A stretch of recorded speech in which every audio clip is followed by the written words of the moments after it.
Baik, Assalamualaikum warahmatullahi wabarakatuh.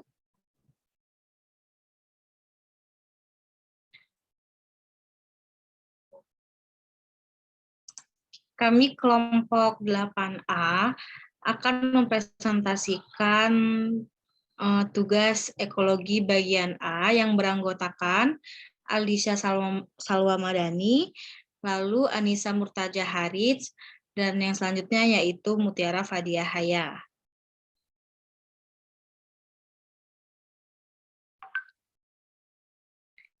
Materi yang akan dijelaskan yaitu yang pertama permodelan dalam ekologi hewan, dan yang kedua perkembangan dan pemilahan bidang ekologi, aspek-aspek terapan faktor-faktor pembatas. Yang ketiga yaitu konsep faktor-faktor pembatas, dan yang keempat yaitu hukum minimum Liebig, toleransi Selford, dan yang terakhir yaitu indikator-indikator ekologi. Materi yang pertama akan disampaikan oleh saya sendiri, yaitu Mutiara. Yang pertama, yaitu permodelan dalam ekologi hewan.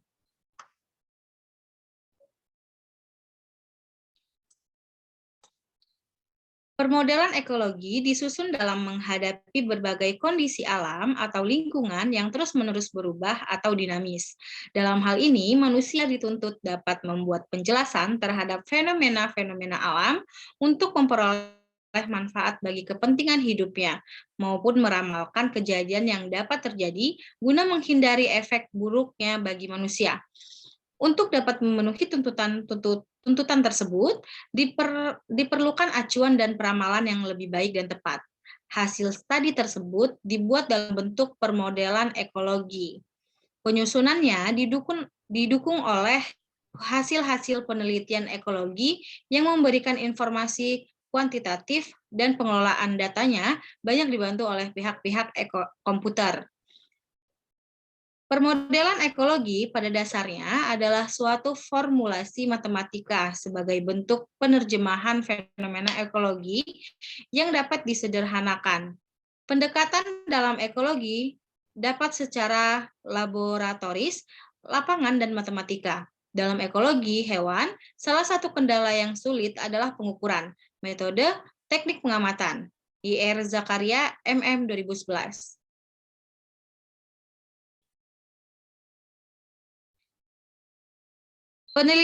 Penelitian ekologi hewan yang bersifat deskriptif ataupun eksperimental dengan data kuantitatif merupakan desain atau rancangan prosedur kerja serta pengelolaan data secara statistik. Penelitian eksperimen pada dasarnya melibatkan dua komponen atau perangkat objek yang diteliti, yaitu perangkat eksperimen, perlakuan, dan kontrol.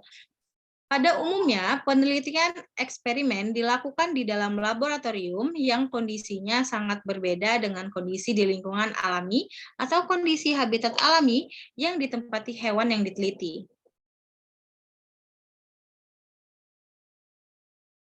Yang selanjutnya yaitu perkembangan dan pemilahan bidang ekologi, aspek-aspek terapan ekologi hewan yang akan disampaikan oleh rekan saya yaitu Anissa Murtaja. Kepada Anissa dipersilakan. Baik, materi yang selanjutnya yaitu mengenai perkembangan dan pemilahan bidang ekologi, aspek-aspek terapan ekologi hewan. Nah, studi mengenai distribusi hewan dimulai pada abad ke-19. Tetapi secara formal, perkembangan ekologi hewan baru dimulai pada tahun 1920-an. Ahli zoologi Inggris Charles Elton yang menekankan pada studi populasi di alam liar, yang merupakan sosok yang paling berpengaruh. Beberapa aliran ekologi hewan muncul di Eropa dan Amerika Serikat pada awal pertengahan abad ke-20. Beberapa aliran seperti Elton memiliki fokus pada studi empiris interaksi antara predator mangsa, sementara aliran lainnya terfokus pada organisasi komunitas, pola distribusi, dan kelimpahan. Kemudian, Perang Dunia Kedua telah memberikan bukti dalam perkembangan ilmu ekologi ini. Walaupun pada awalnya ilmu ini berkutat pada klasifikasi dan struktur komunitas, dinamika populasi, pola-pola distribusi yang berlanjut sampai tahun-tahun setelah selesainya perang. Metodologi baru, praktik-praktik dan skema konseptual ekologi sebagai ilmu dan profesi tumbuh dengan ukuran, status, dan organisasi seperti sekarang ini. Eugene P. Odum pada bukunya Introduction to Ecology yang dipublikasikan pertama kali pada tahun 1953 menjadi tonggak sejarah dalam pengembangan konsep ekologi modern. Kemudian aplikasi penerapan ekologi hewan banyak dimanfaatkan dalam bidang pertanian, perkebunan, peternakan, perikanan, dan konservasi satwa liar. Berikut contoh-contoh aspek-aspek terapan ekologi hewan, yaitu yang pertama pada bidang pertanian, yaitu konsep mengenai hubungan predator mangsa dan parasitoid inang, pengendalian populasi hama dan penyakit. Kemudian yang kedua pada bidang peternakan, yaitu seperti mendeteksi penyakit hewan, misalnya virus flu burung dan lainnya.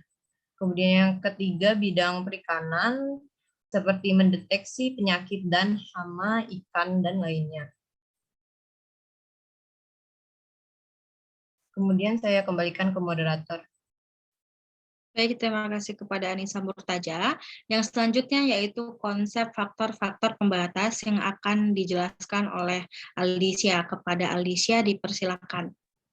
Baik, terima kasih kepada moderator. Di sini saya akan menjelaskan konsep faktor-faktor pembatas. Next. Jadi di konsep-konsep faktor pembatas ini memiliki setiap ekosistem yang membutuhkan komponen pokok minimal yang diperlukan untuk melangsungkan kehidupannya, dan juga memiliki komponen-komponen yang dinamakan juga faktor pembatas. Next.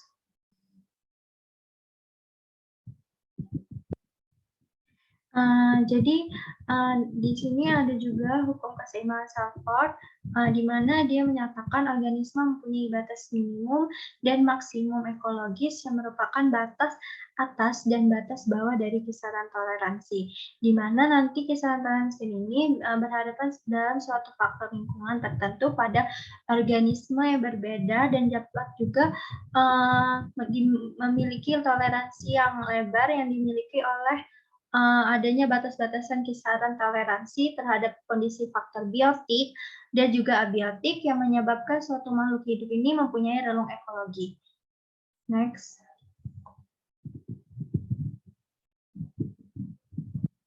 Adanya batas-batasan kisaran toleransi ini nanti akan dimasukkan ke dalam relung ekologi, yang dimana relung ekologi ini ialah ruang fisik yang ditempati organisme serta memiliki kisaran suhu, kelembapan, pH, intensitas cahaya, dan keadaan lain yang spesifik bagi organisme tersebut.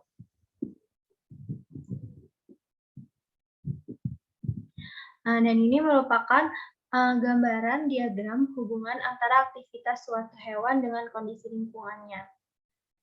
Jadi ada kehadiran dan keberhasilan dari organisme hidup yang tergantung pada keadaan yang kompleks, di mana organisme hidup ini di alam dikontrol tidak hanya oleh suplai materi yang minimum dan juga diperlukan yang minimum diperlukannya, tetapi juga terfaktor pada keadaan kritis, jumlah, dan keragaman material yang mana nanti terdapat sebuah kebutuhan minimum dan faktor-faktor fisik yang kritis. Yes. Dan di sini juga ada gambar pola umum distribusi organisme dan aktivitasnya dalam kaitannya dengan faktor lingkungan. Jadi, di mana nanti respon hewan ini terhadap perubahan faktor lingkungan ini dianggap sebagai strategi hewan untuk beradaptasi dan untuk melangsungkan hidupnya. Jadi setiap hewan ini akan menunjukkan strategi adaptasinya, yang dimana ini merupakan faktor penting bagi kehidupan mereka, di mana lingkungan itu berperan kuat untuk menyeleksi bagi populasi yang ada di dalamnya. di mana nanti populasi ini mampu beradaptasi, baik adaptasi morfologi, fisiologi, maupun perilaku, dan juga mampu beradaptasi pindah dari lingkungan yang sesuai dengan kebutuhan, dan juga pindah dengan faktor-faktor lingkungan yang membatasi organisme hidup mereka.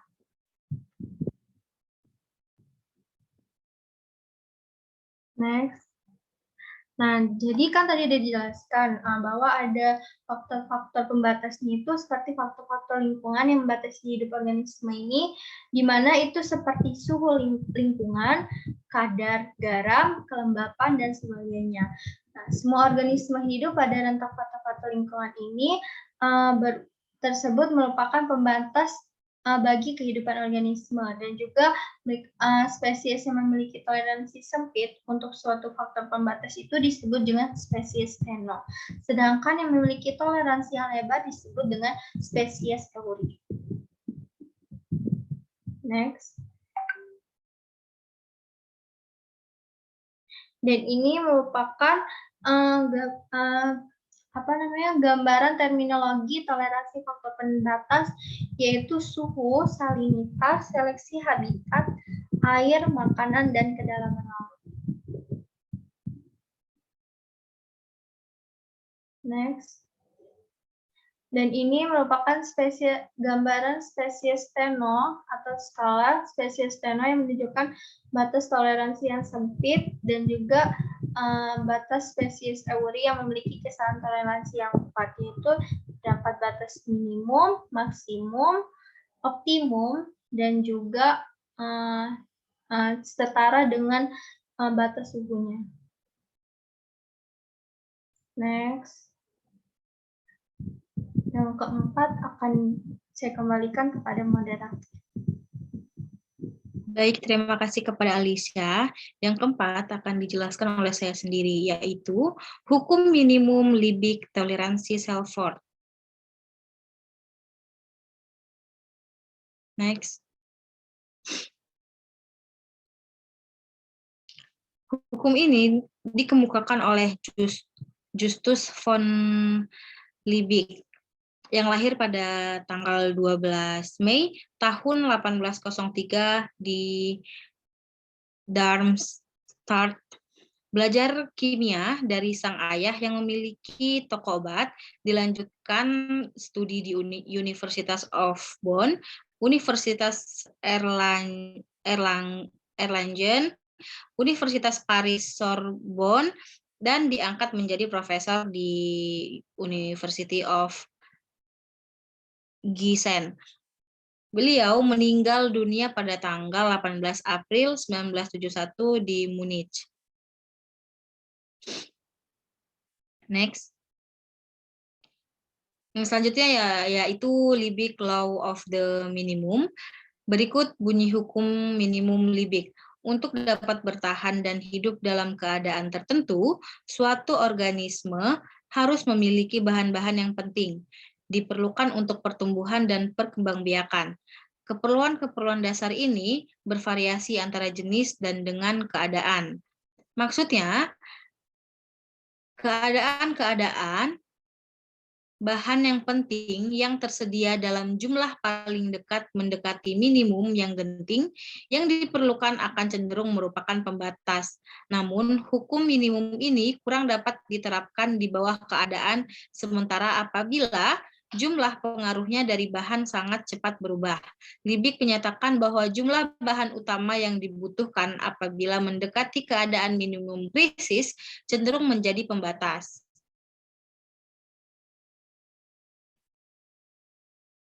Yang selanjutnya yaitu Selford Law of Tolerance. Hukum toleransi Selford menyatakan kehadiran dan keberhasilan suatu organisme tergantung kepada pelengkapnya, kompleks-kompleks keadaan. Ketiadaan atau kegagalan suatu organisme dapat dikendalikan oleh kekurangan atau kelebihan secara kualitatif dan kuantitatif dari salah satu beberapa faktor yang mungkin mendekati batas-batas toleransi organisme tersebut. Roharjanto tahun 2001. Sehingga selama perubahan atau kelebihan ataupun kekurangan suatu faktor masih dalam batas toleransi maksimum suatu organisme, maka hal ini tidak akan berpengaruh terlalu besar pada kelangsungan hidup organisme tersebut. Misalnya pada tanaman, bisa melangsungkan kehidupannya, tanaman membutuhkan beberapa faktor seperti cahaya matahari, suhu, CO2, air, unsur hara, dan lain-lainnya. Lakitan tahun 2004. Jika salah satu unsur tersebut tidak terpenuhi, maka dapat menyebabkan kurang optimalnya pertumbuhan tanaman tersebut. Bahkan, jika hilangnya salah satu unsur ini berlangsung terus-menerus dan diikuti dengan hilangnya unsur yang lain, maka dapat menyebabkan kematian pada tanaman itu sendiri. Akan tetapi, dengan adanya daya toleransi dari tanaman ini, akan membuat kesepakatan hidup pada tanaman menjadi lebih besar, walaupun keadaannya akan menjadi kurang optimal. Hal ini dapat dilihat pada pengaruh cahaya matahari terhadap percepatan tumbuh tanaman.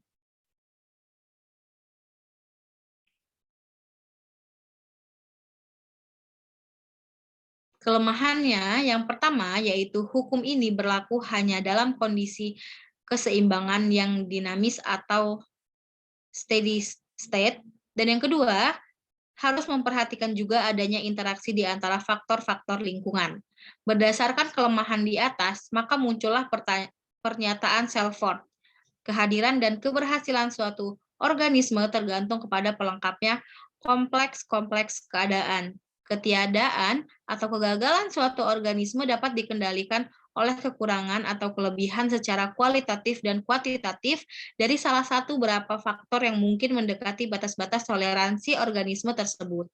Meskipun hukum minimum Liebig dan hukum toleran Selford pada dasarnya benar, namun hukum ini masih terlalu kaku, sehingga kedua hukum tersebut digabungkan menjadi konsep faktor pembatas. Pada akhirnya, berawal dari hukum minimum Liebig ini, para peneliti harus meneliti faktor-faktor lain selain hara, seperti suhu, cahaya, dan lain sebagainya sebagai faktor-faktor yang mempengaruhi kehidupan.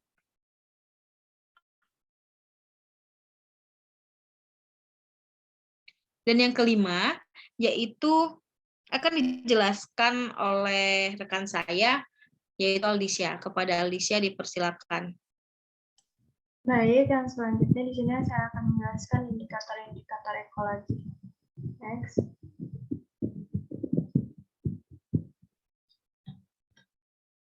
Indikator ekologi sendiri merupakan keberadaan suatu organisme atau beberapa organisme yang berada di suatu ekosistem yang menunjukkan keadaan fisik, sosial, ekonomi wilayah tersebut. Dalam ekologi sendiri ada indikator-indikator sehingga dia bisa mampu disebut ekologi, yaitu keberadaan suatu organisme atau beberapa organisme yang berada pada ekosistem tertentu yang menentukan keadaan fisik, sosial, budaya wilayah tersebut. Dalam indikator ekologi ada hukum minimum dan hukum toleransi.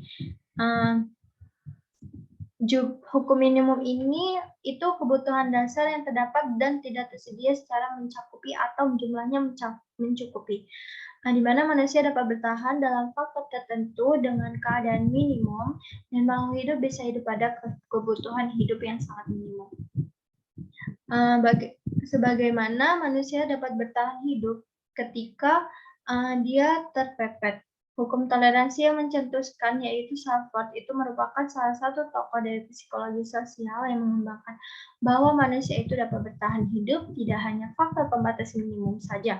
Hukum toleransi manusia dapat bertahan hidup ditentukan oleh batas atau faktor pembatas maksimum. Faktor minimum yaitu ketika alam hanya menyediakan bahan-bahan yang sedikit. Contohnya, manusia tidak akan pernah puas tentang apa yang dia dapat. Dan contoh lainnya, orang yang hidup di kondisi bawah, tiba-tiba dia berubah menjadi kaya di saat status sosial mereka naik dapat disebut dengan culture shock atau sebaliknya. Next.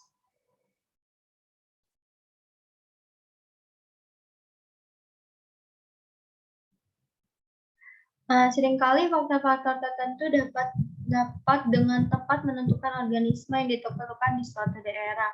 Atau sebaliknya, kita dapat menentukan keadaan lingkungan fisik dengan menggunakan organisme yang ditemukan pada suatu daerah. Hal ini juga dapat disebut dengan indikator ekologi atau indikator biologi. Hal yang harus diingat jika kita memakai indikator ekologi yaitu umumnya organisme steno yang merupakan indikator yang lebih baik daripada organisme euri. Dan juga spesies sebesar merupakan indikator yang lebih baik daripada spesies yang lebih kecil karena organisme yang besar mempunyai biomas lebih stabil. Next. Dan organisme kecil juga mempunyai turnover rate yang pendek, dan sekarang banyak mungkin besok sudah mati, maka algae tidak pernah dipakai sebagai indikator ekologi. Sebelum spesies dipercaya sebagai indikator ekologi, harus ada bukti-bukti di lapangan dan uji laboratorium untuk mengetahui persyaratan hidup spesies organisme tersebut. Dan juga ada hubungan antar spesies, populasi, atau komunitas yang seringkali menjadi indikator yang lebih baik daripada hanya satu spesies saja, karena hal ini akan lebih menggambarkan keadaan yang terintegrasi. Terima kasih, saya kembalikan kepada moderator. Terima kasih kepada Alicia. Selanjutnya, pada materi keseluruhan ini akan disimpulkan oleh rekan saya, yaitu Anissa Murtaja. Kepada Anissa dipersilakan. Baik, terima kasih moderator. Jadi kesimpulannya dapat saya simpulkan bahwa permodelan ekologi pada dasarnya merupakan suatu formulasi matematik sebagai bentuk penerjemahan fenomena ekologi yang telah disederhanakan. Pendekatan dalam ekologi dapat secara laboratoris, lapangan, dan matematik. Studi mengenai distribusi hewan dimulai pada abad ke-19, tetapi secara formal perkembangan ekologi hewan baru dimulai pada tahun 1920-an. Ahli zoologi Inggris Charles Elton yang menekankan pada studi populasi di alam liar. Aplikasi penerapan ekologi hewan banyak dimanfaatkan dalam bidang pertanian, perkebunan, peternakan, perikanan, dan konservasi satwa liar. Kisaran toleransi terhadap suatu faktor lingkungan tertentu pada organisme yang berbeda dapat berbeda pula. Ada yang memiliki toleransi yang lebar atau euri, dan ada yang memiliki toleransi yang sempit atau steno. Dalam ekologi terdapat indikator-indikator sehingga mereka bisa mampu disebut ekologi, yaitu keberadaan suatu organisme atau beberapa organisme yang berada pada ekosistem tertentu dan menentukan keadaan fisik, sosial, budaya wilayah tersebut. Dalam indikator ekologi terdapat hukum minimum dan hukum toleransi, atau hukum minimum Liebig, toleransi Selford. Itu saja, kemudian saya kembalikan ke moderator. Baik, terima kasih kepada rekan saya yaitu Anissa Murtaja. Terima kasih juga kepada rekan saya yaitu Alicia. Mungkin hanya ini saja yang dapat kami sampaikan. Saya akhiri, nun wal qalami wa ma yasturun. Wassalamualaikum warahmatullahi wabarakatuh. Waalaikumsalam warahmatullahi wabarakatuh.